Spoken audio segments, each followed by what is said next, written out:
Welcome to Charlotte's Web. You're really caught in it now. Today, I am going to do a tier list.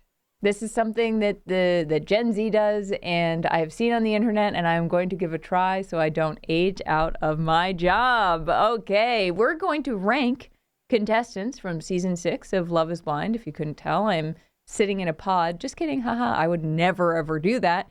We're going to rank contestants from Love is Blind as to whether I would want them representing me in court or not. And when I say court, I don't mean like for murder or anything really, really bad. I mean like a light white collar crime, like maybe slight insider trading or a little bit of tax evasion, neither of which I do. Disclaimer, in real life, I am very law abiding. I just got all my tax forms to my accountant. Thank you. I'm very grown up. Let's get into it. In order to rank these people, you got to know what the tiers are. Can't do a tier list without the tiers, and I am not doing anything as boring as blah, blah, blah, blah, blah. But you might have noticed we start with S. S tier? That, for some reason, is the best one. When Gen Z makes tier lists, it's like S tier, and then it goes to A, even though S is objectively later in the alphabet than the letter A. But what do I know? I am a almost 35-year-old washed-up millennial who is just trying to keep up with the kids. So under S tier, I have a category that I'm calling Elle Woods. She is the lawyer who was in Legally Blonde. Reese Witherspoon played her. She's the one who says, what? Like, it's hard. You know who she is. The only reason that she's below S tier is because I don't think she's been practicing law for a while, because that movie came out when I still lived with my parents. The next tier is a tier that I am calling reminds me of the lawyer who got me out of trouble in college. I may or may not elaborate on that as this video goes on. After that, we've got what I'm calling a 50-50 chance. I'm probably being too nice to these people. I probably should have been like, anybody after Elle Woods would not get me acquitted, but we'll see how this goes. After that, I have a category I am calling Would Sabotage Us Both. I think anybody who watches the show knows who's going to be in that one. Then the last category is called Send Me Right to Jail. It also could have been called the Chiefsaholic Lawyer. Have you seen that? I'd seen the video and I was like, I have no idea what this is about. But here's what this lawyer said. But today, Xavier stepped into the pressure.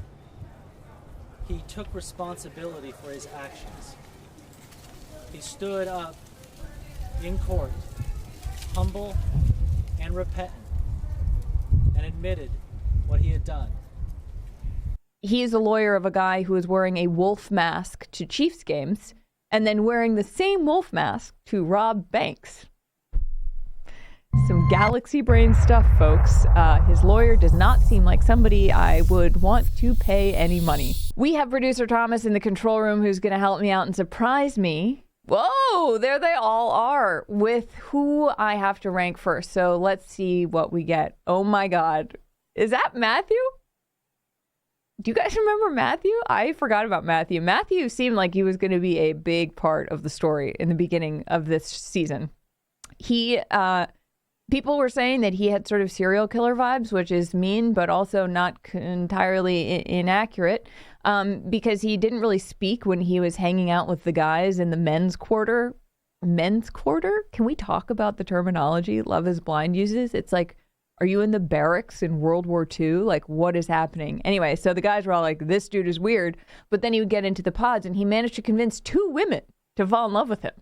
2 women who seem normal as you can be to go on this show. Also, though, Matthew might have seemed a little off because he later revealed after the show had wrapped on social media that he doesn't drink. So he was very nervous, which made me feel bad because I think that, first of all, you've got to be a real special person to go on Love is Blind and not drink, because I would think that being drunk is one of the only ways you can get engaged to a stranger through a wall. But anyway, because of Matthew's ability to make people fall in love with him, even though I don't know that he would be able to do that if he had to use anything besides words, he's S tier. Yeah, folks, I want this guy representing me in court. I think he would just like stare at the jury and like some terse words and they'd be like, she did nothing wrong. Okay, who do we have next? Who is that? Is that Brittany? I think I need my glasses. I like can't see who that is. That's Brittany, right? Yeah. Okay. Jesus. Yeah, there she is. I could just turn around. Look, I can point at these guys. It's sort of hard. It's like a mirror. Brittany. So Brittany's the one. Brittany got engaged to a man named Kenneth. They're both like 25, 24, 25. She seems like a real sweetheart, but then again, this is reality TV, so who's to say? She and Kenneth they broke up. They didn't make it. I'm not spoiling anything when I tell you that.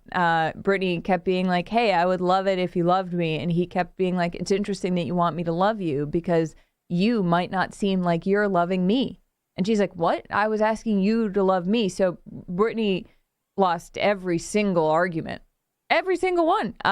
Brittany, I'm sorry, but you are in the straight to jail category. I wouldn't stand a chance in court with you making my case.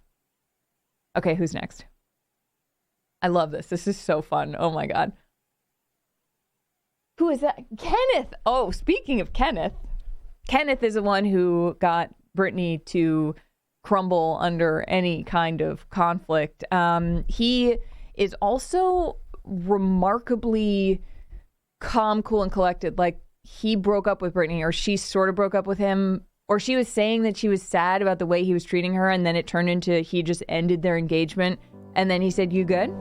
Sure. Give me a hug so there's no bad beef, or whatever, and gave her a hug. She's sobbing. He goes right back to his phone. He's like, okay, and strolls upstairs. This man is a stone cold killer when it comes to arguments, but something slightly off there. He's not S tier. Like, I'm not going to pay this guy over $1,000 an hour, but if he gave me a good deal, I'd be like, you know what? I think I have a pretty good chance. He is Elle Woods. Kenneth is Elle Woods. He's really not, but okay. Who's next? I love going to the little bucket of people. Oh, is that Amy? Amy has one of those faces where I'm like, you could be Amy or you could be somebody else. I don't really have a ton to say about Amy. I'm going to be honest. She seems lovely. She's engaged to this guy named Johnny who has hair, and he looks sort of like Thomas Jefferson. If Thomas Jefferson were like Irish and shorter, I don't even really know what his hair, it's like George Washington hair, but it's blonde. I'm talking too much about Johnny. We'll get to him. This is Amy. She's a lovely lady from Charlotte, North Carolina. All these people are, or they've ended up there. Yeah, I don't know. Let's put her in 50-50 chance because, like, I don't know enough about her to say whether this would work or not. So, sure. Right? I don't know. Who do we have? Johnny. Amy's fiance, Johnny. Do you see what I mean?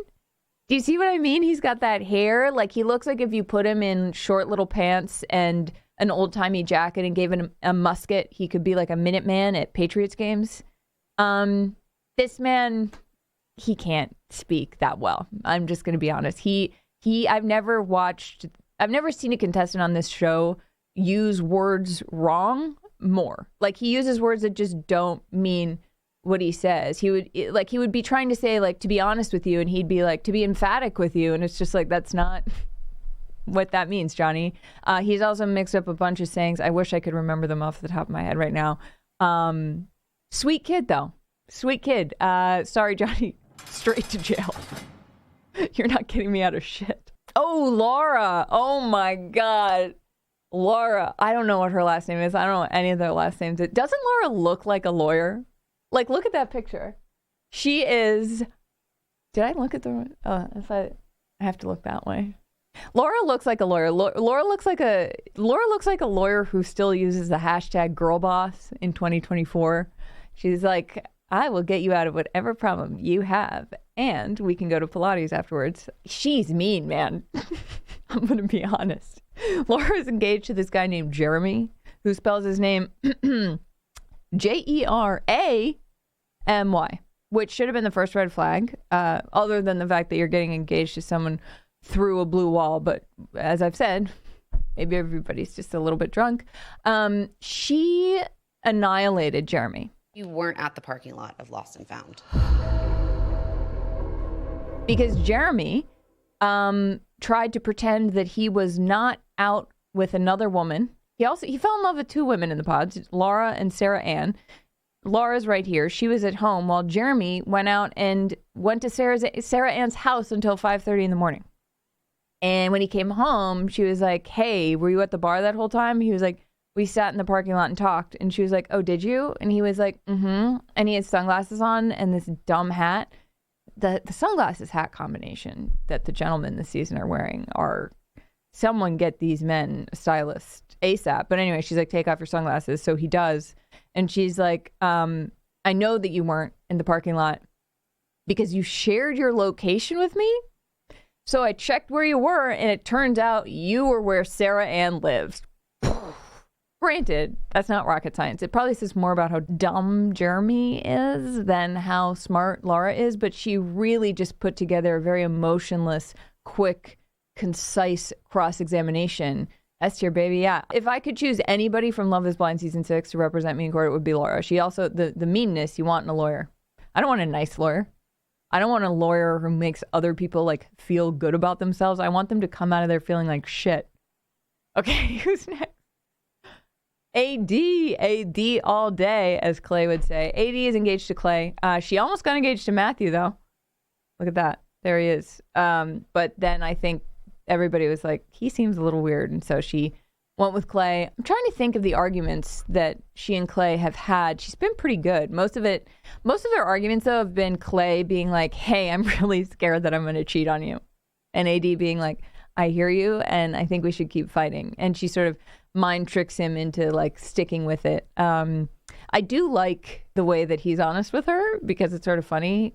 Because if they can make it through someone saying, hey, I'm worried you're going to cheat on me, they might have a good chance in the real world. But I think AD's argument skills were really on display when they went to a barbecue and she grilled Sarah Ann. Not literally. She didn't like put her on the grill and then toss her onto a bun and put ketchup on her. But she did sort of. She cooked her because she was asking Sarah Ann, who was in the love trial with Laura and Jeremy, who we'll get to in a second. She's like, Sarah Ann, did you know that Laura was engaged when you sent Jeremy a message saying, hey, if things change, I'd like to date you? And Sarah Ann's like, well, it was a good message. And AD's like, it wasn't. And then Sarah Ann keeps interrupting AD, and AD's like, can I finish? In the way that I would want a lawyer to say that. I would want a lawyer to be like, I object whenever the other lawyer is saying anything. I clearly don't really know how court works, but I'm going to put AD in the Elle Woods tier. Okay, who's next? Jimmy, my dude, Jimmy is in over his head. Jimmy has no clue what's going on. Jimmy's lost in space. Jimmy's an astronaut. Jimmy has been set loose in the ocean. I don't know. Jimmy, I don't know that you should have gone on this show. It seems like you had sort of a nice life. You had a bunch of friends. Your family seems to love you a lot. But here we are. Okay, so Jimmy's engaged to Chelsea. Jimmy was in love with Jess, who we haven't gotten to yet.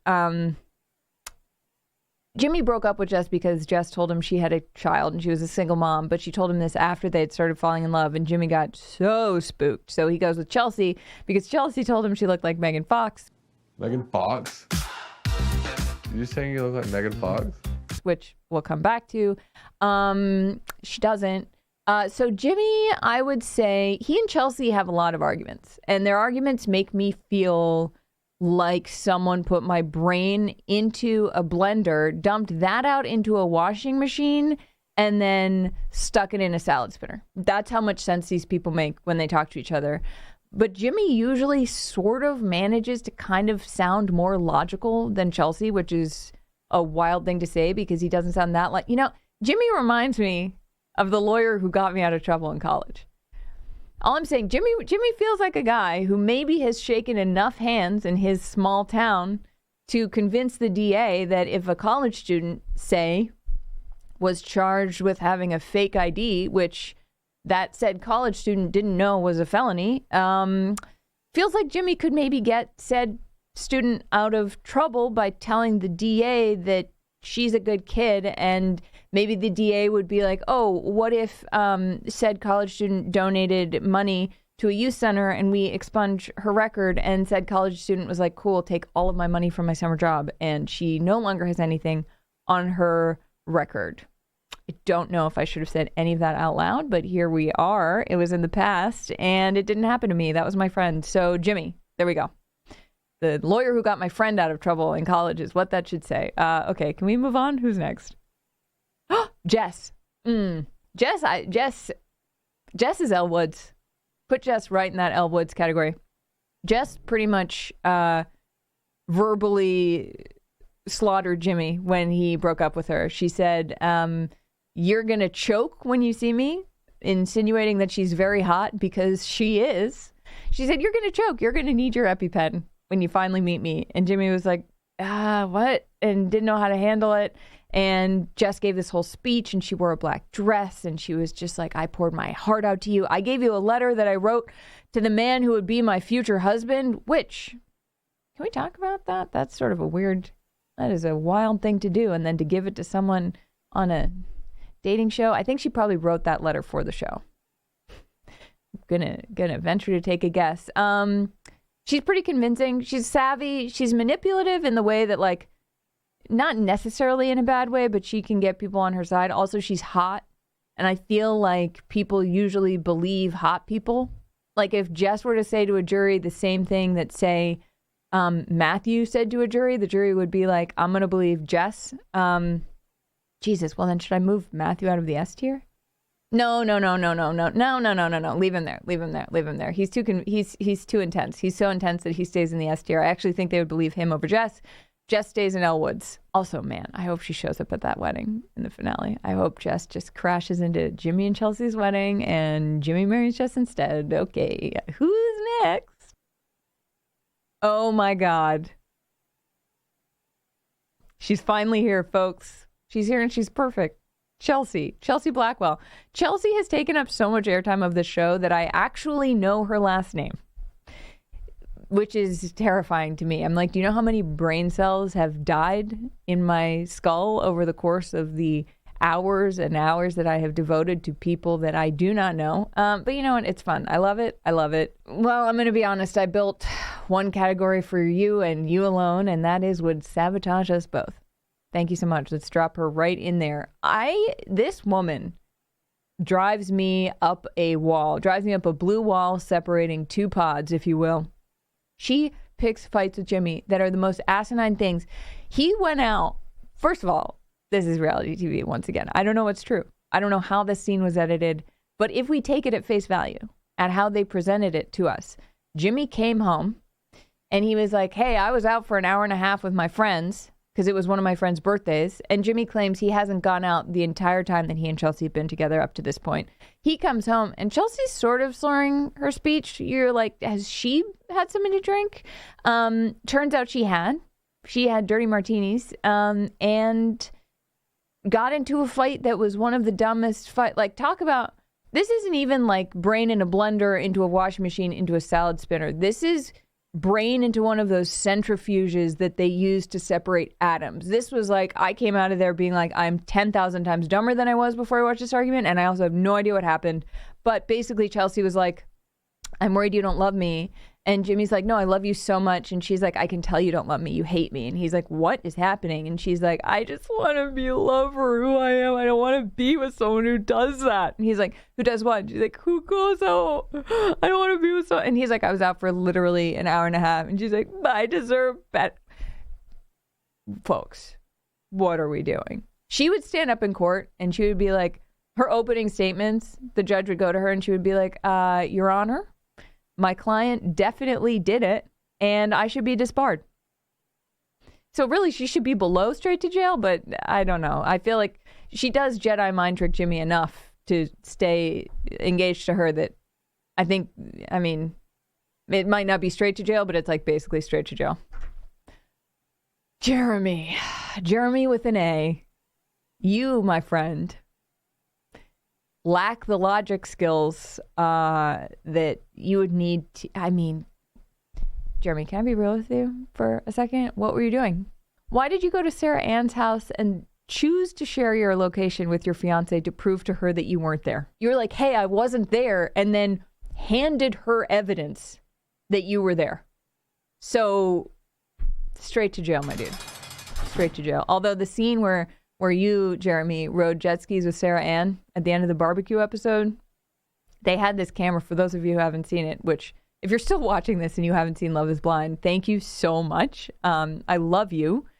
They had these GoPros mounted on the front of the jet ski, so it did made everybody look like Peyton Manning. You know what I mean? Where they have like the forehead goes up, and Jeremy did the best villain laugh I've ever heard. He's riding this jet ski with a life jacket on, which I'm sorry. I know it's for safety. I know you have to, but nobody looks cool, savvy, or even that interesting wearing a life jacket. So definitely not intimidating. And Jeremy's riding the jet ski going, ha, ha, ha, ha, ha. Did the producers pay him? Were they like, we'll give you $20 if you get on this jet ski and laugh? Or are these people just so desperate to be on television that they'll do it? Probably the latter. Okay. Yeah, it sure is. Sarah Ann. Straight to jail. Straight to jail. Nothing that woman ever said really made sense to me or interested me that much. And I don't think a jury would fall for anything she said. Oh, wait, let's do Trevor. Yeah, let's do Trevor. Trevor's tough, guys, because Trevor gave Chelsea everything she wanted. He was like, I love you, I love you, I love you. You're the only person I'm dating in here. And she was like, I choose Jimmy. Which, again, the self-sabotage thing. You get it. Trevor, though, allegedly it has come out that he had a girlfriend, a real-life girlfriend in the real world while he was doing this. He also had a mullet. He's also a bodybuilder. He scrubbed his Instagram before coming on this show, which is always a sign that something is up. I don't really trust this guy, but I don't know, to be honest, if I want to trust my lawyer. You know what I mean? I want my lawyer to play so free and loose with the rules as long as he convinces people of it they believe him, because I do not want any consequences here. Trevor's reminds me of the lawyer who got me out of trouble in college. It might be the mullet. Have we done Clay yet? No, Clay. There he is. Clay's the one who's with AD, who's in the Elle Woods category. Clay is the one who keeps being like, I'm scared I'm going to cheat on you, which I get it. He comes from a family where there's a history of that. It's got to be sort of scary to commit to someone in 4 weeks through a wall. Can we talk about the context of this? He's like, I'm scared that this timeline is too tight. And it's like, well, because it is. It simply is. But anyway, Clay, he's an entrepreneur. He has a lot of businesses. He works pretty hard. Seems pretty straightforward as a person. You know what? He also reminds me of the lawyer who got my friend, out of trouble in college. Mackenzie, though. I remember Mackenzie. She showed up at the barbecue, and everyone talks about Mackenzie, but we don't know who she is, so send me right to jail. Send Mackenzie to jail. Jail. Thank you for watching my tier list of cast members from Love is Blind Season 6 who I would or would not want to represent me in court. This has been Charlotte's Web.